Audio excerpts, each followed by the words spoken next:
Hey guys, this is Dr. Hub. In case you haven't subscribed, please do subscribe for updates. Diseases associated with the purine degradation. So this includes the gout.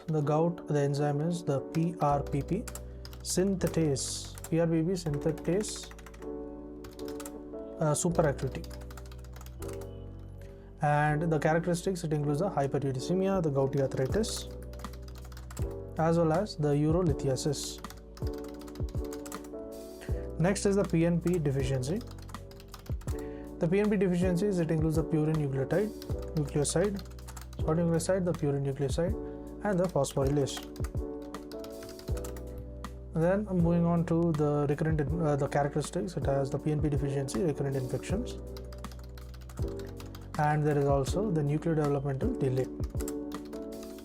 And it affects only the T cells. T cells are affected.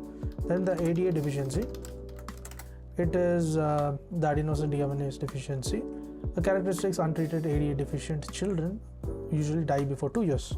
So they die early, before 2 years from overwhelming infections. To learn and grow daily like this, please do subscribe.